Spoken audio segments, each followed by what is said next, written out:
Our topic for today is your true identity. And I have to confess that this is one of my all-time favorite teachings in the course. Some of you have probably heard Robert or I say that when you strip out the filler words in A Course in Miracles, things like and the two most frequently used words in the course are God and you. The course uses God roughly 4,500 times, which is a lot, but it uses the word you more than 18,000 times. 18,000 times. One of the biggest and most important gifts this path has given our world in a long list of gifts is the ability to instill in our mind a magnificent and truly exalted picture of who you are as God created you.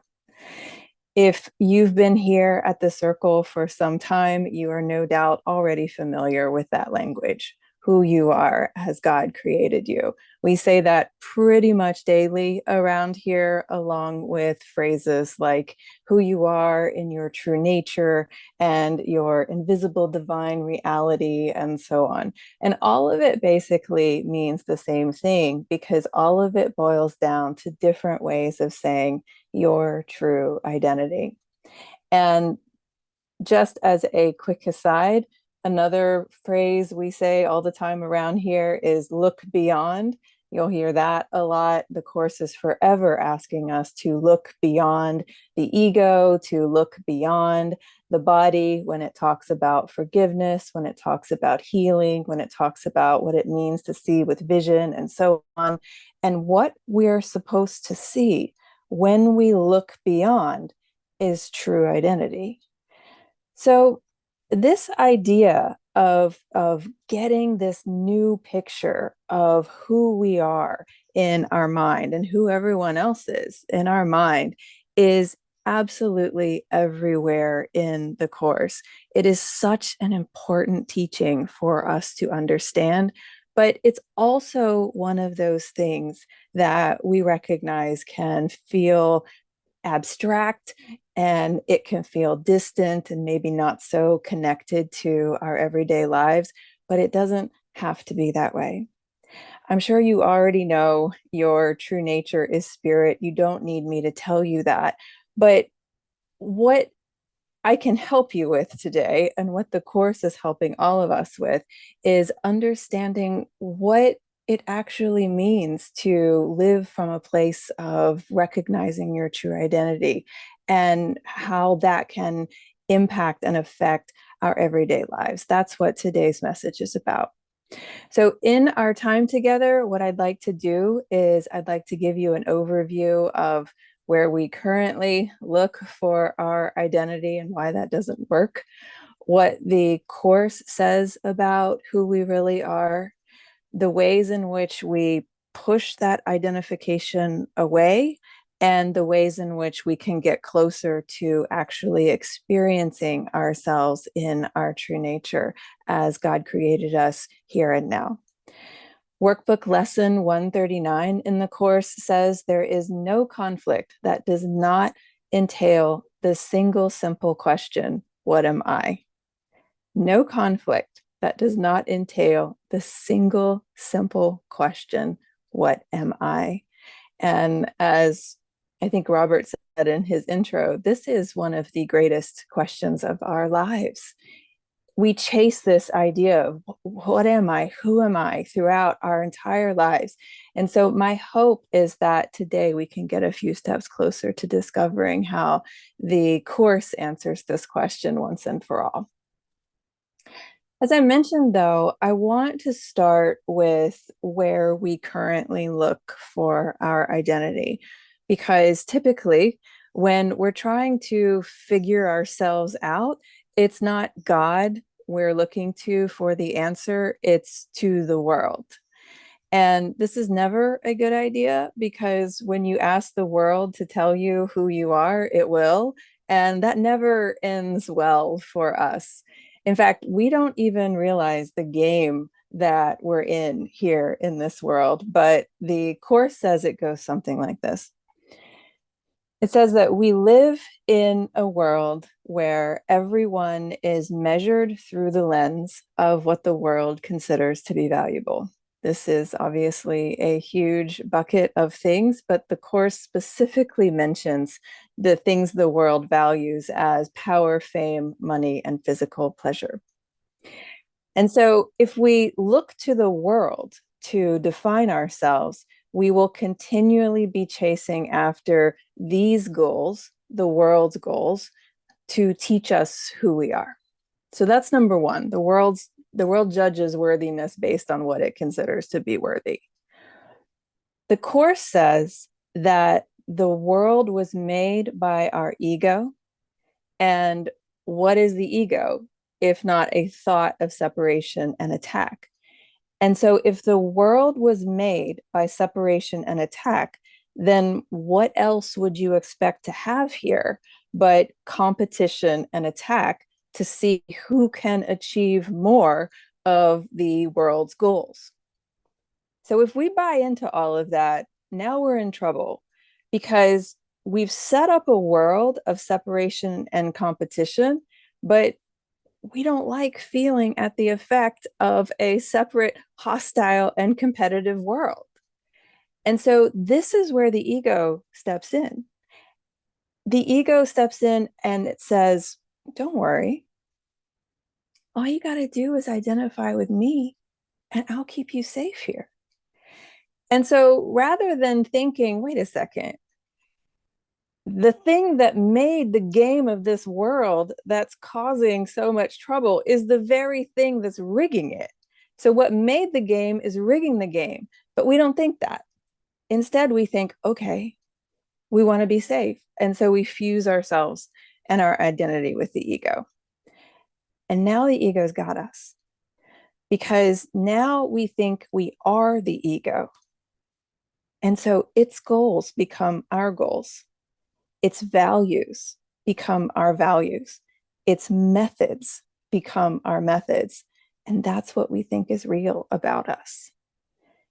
And the more we identify with the ego, the more sinful, guilty, and afraid we will feel. And when that becomes unbearable for us, as it inevitably does, the ego steps in once more and it says, don't worry, I'll keep you safe. I've got a plan.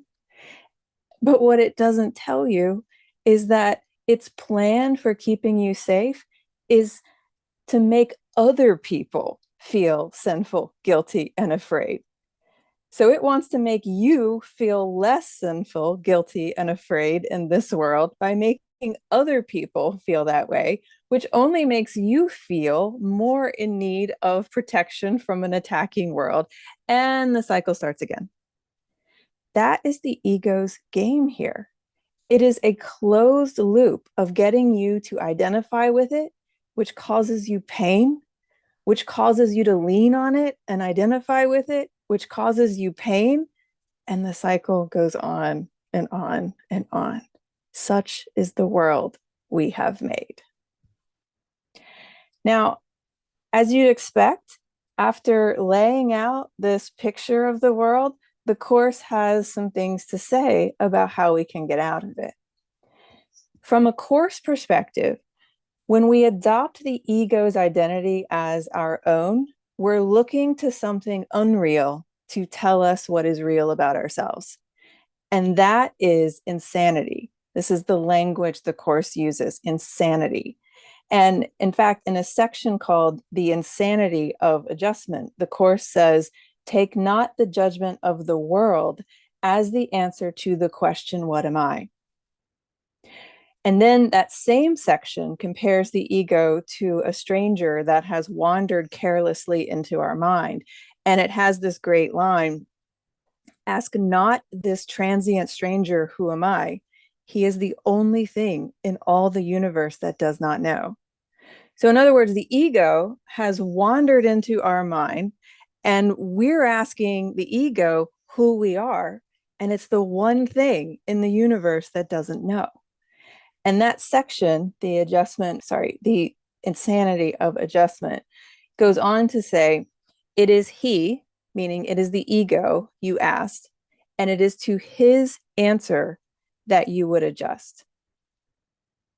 This one wild thought, fierce in its arrogance, and yet so tiny and so meaningless, it slips unnoticed through the universe of truth. Think about that. The ego is wild, fierce in its arrogance, and yet so tiny and so meaningless, it slips unnoticed through the universe of truth. But that becomes our guide. The section says, to it you turn to ask the meaning of the universe and of the one blind thing in all the seeing universe. You ask, how shall I look upon the Son of God? What a stunning and sobering commentary of what goes on in our minds. That section calls the ego a puff of madness. I love that phrase, a puff of madness. And so the Course says, to this puff of madness, to this one blind thing in all the universe, we go to ask us about ourselves. And it's the only thing in all the universe, the Course says, that does not know. Now, this means, of course, that we don't have to take the ego's word for who we are.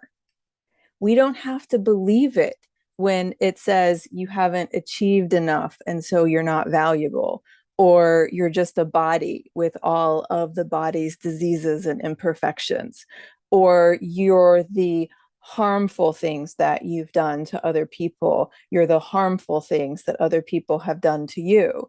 You are what other people think of you. You are the collection of your worst qualities and petty thoughts. This is who the ego wants you to believe that you are. And this is the road that the ego will lead you down when you make it your guide. Fear, scarcity, competition, guilt, and pain.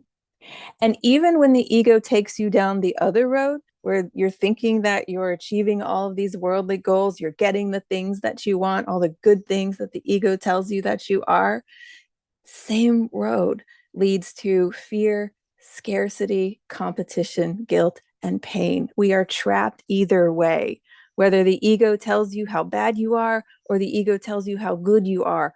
All of those roads lead to the exact same place. Nothing good, only insanity. So if the ego tells us who we are and it's not true, then the question becomes, who are we really?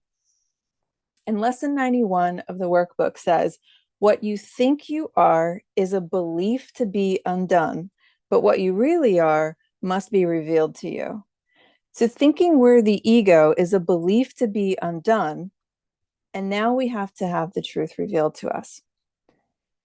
There are 87 references to identity in the Course, and I'm going to get to some of those descriptions in a minute. They're really beautiful. But what I'd like to do first is I'd like to give you one thing to know about who you really are, in the understanding that if you can just get this one thing, it would unlock everything else that the Course wants you to know about this topic.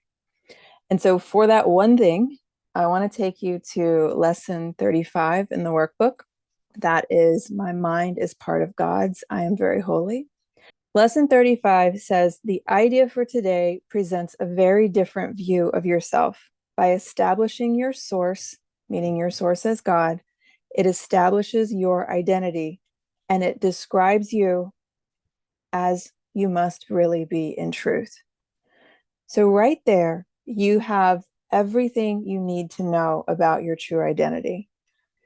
By establishing your source as God, your identity is established as a son of God, and everything else springs from that. Just taking the title of the lesson, your mind is a part of God's. Your mind is part of God's, meaning God is not in you. You are in God because you are part of Him. You can't be outside of God. In fact, nothing is outside of God, and nothing inside of him can be imperfect or unholy.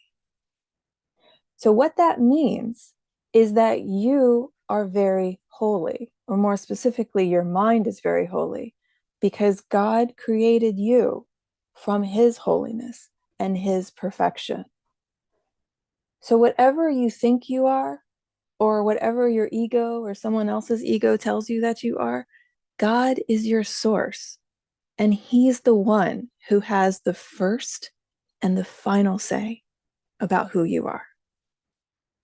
And this is a really important idea for us to understand because, by contrast, when you hook your identity to what this is lesson 35, calls the ego based attributes which you ascribe yourself, then you'll always be riding that wave of both the negative perceptions that the ego gives you and the positive perceptions that the ego gives you. It's always going to be up and down depending on which day of the week it is. And so rather than seeing yourself as a holy son of God, the lesson says you see yourself as imposed upon, or depressed, or failing, or helpless, or losing out. And then when the ego's in a good mood, you see yourself as victorious, as charitable, as virtuous, and so on. And as the lesson says, the direction of your fantasies about yourself doesn't matter, whether they're quote unquote good or quote unquote bad, positive or negative, desirable or undesirable. It's all merely untrue. And so here we have a choice. And this is the choice of our lives. We can turn to the one blind thing in all the universe as our guide and ride the wave of what it tells us is true, or we can recognize God as our source and let him tell us who we are in truth. And who we are in truth, the Course says, is so tremendous, I have to tell you.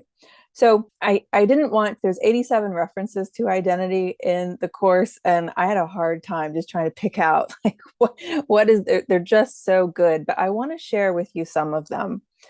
We covered that the Course says your true identity is holy, but there are so many other characteristics listed there as well. I'll give you just a couple of them.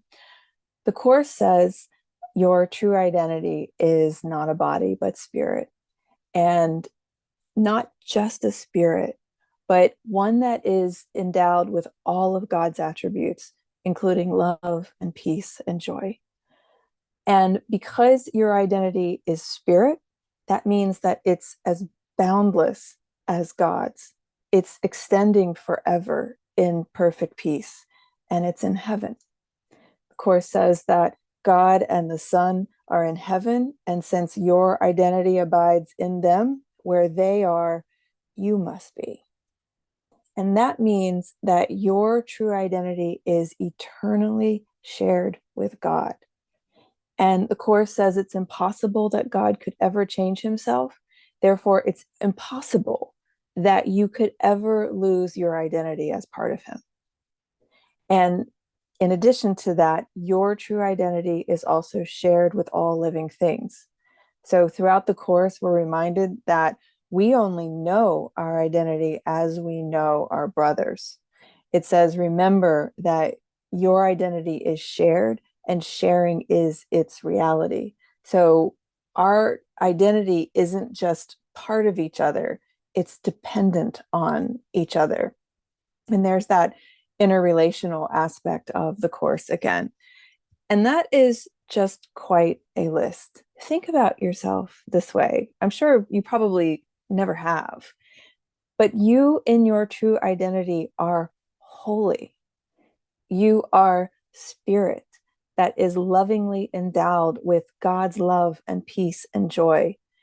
Your true identity is boundless as God's, forever extending in perfect peace in heaven, eternally shared with God and eternally shared with all of God's creations, all living things. And there's still so much that I've left out. Lesson 224, for example, tells us that our true identity is secure, lofty, sinless, glorious, great, holy, beneficent, free of guilt. And heaven looks to your true identity to give it light. Remarkable. Too big to seem real. And then there is, I think, the most famous example of our true identity in the course, and that's the "What am I" section near the end of the workbook. And it looks like we have time, so I actually want to read this to you. It's a paragraph, and just take it in as an understanding of this is who God says you are. The "What am I" section in the workbook says, I am God's son, complete and healed and whole, shining in the reflection of his love. In me is his creation sanctified and guaranteed eternal life. In me is love perfected, fear impossible, and joy established without opposite. I am the holy home of God himself. I am the heaven where his love abides.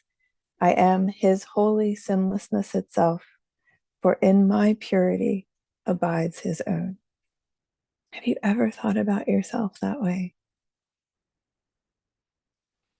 Now, I don't want to overwhelm you.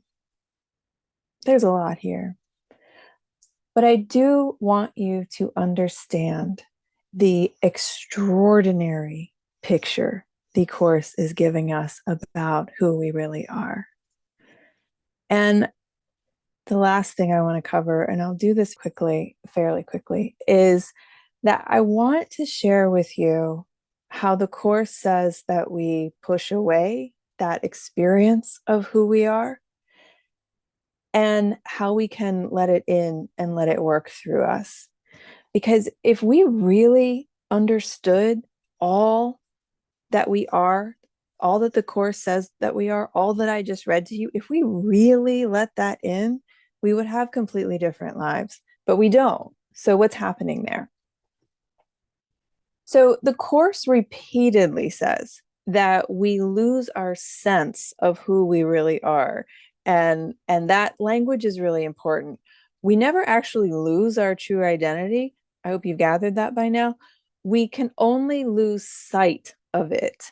And we can deny ourselves the experience of it, which is to say that we deny ourselves the experience of peace and joy and happiness and health. I'm going to be pretty rapid fire with this one, but just so you know, the Course says that we lose touch with our true identity when we turn away from God. Again, you're part of God, so to turn away from him is to turn away from your true identity. We lose touch with our true identity when we identify with the ego. The Course says that the ego wants to distract you with all of its goals so that you will, quote, sacrifice your own identity with everything to find a little treasure of your own. That really says it all, doesn't it? The ego wants to lure you with its goals so that you choose it instead of everything God is offering you. We lose touch with our true identity when we refuse to join, when we wall ourselves off from others, when we don't help each other, and when we focus on a sick body. This last one is big because the Course says we lose ourselves when we make the body stronger than truth, meaning when we give our attention to the pain and the sickness of the body. And when we do that, we're preserving our ego identity versus preserving our true identity. So that's not a comprehensive list, but those are the biggies. And so to gain a sense of our true identity and experience ourselves more fully in truth, we just basically reverse that list. The Course says that we reestablish connection with our true self when we desire that truth be restored to us and desire that we undo our judgments, when we refuse to be part of fearful dreams, meaning when we stand apart from the effects of the world without separating ourselves from other people, when we allow the Holy Spirit to teach us who we are, when we forgive, when we join with others, when we make our trust stronger than our sickness, and when we can do all of that.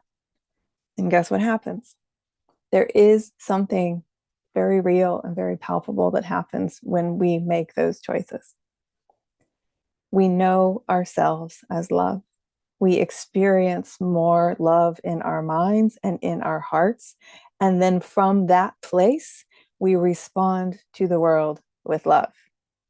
That's how you know that you're getting closer to your true identity, when you feel more love in your mind, in your heart, and you have an overwhelming desire to express it to others. That's how you know. And Robert has warned me that all of my messages tend to lead to the punchline of saving the world. And that's not really the punchline here.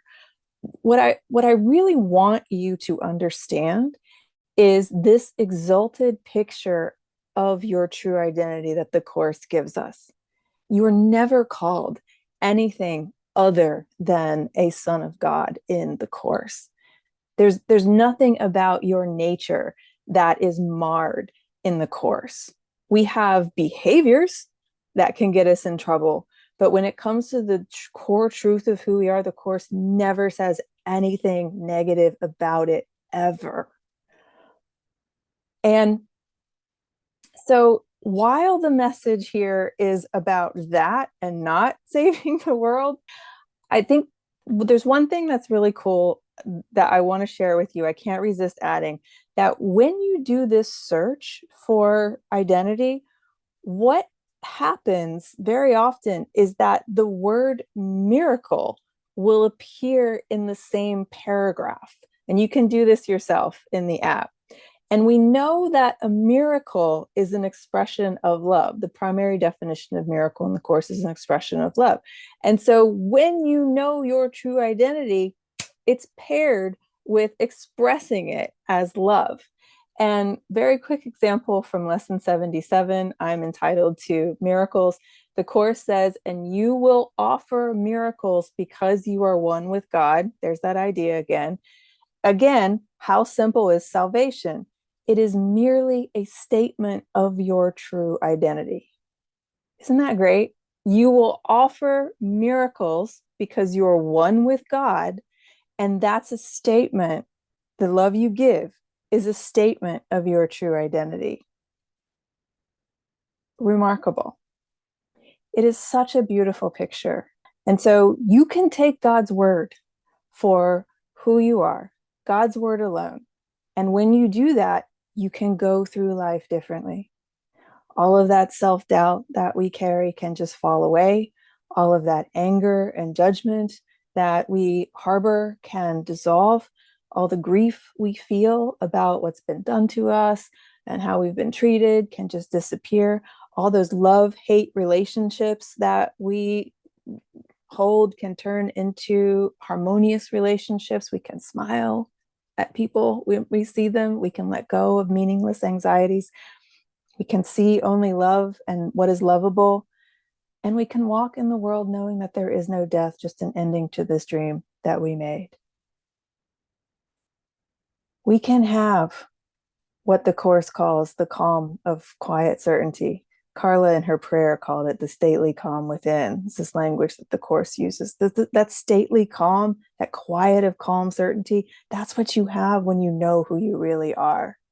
We can take all of this seriously or not. We have free will. So it's our choice as to what we want to put our faith in. As I said earlier, when you ask the world to tell you who you are, it will. But when you ask God to tell you who you are, He will too. And only one of those answers is true.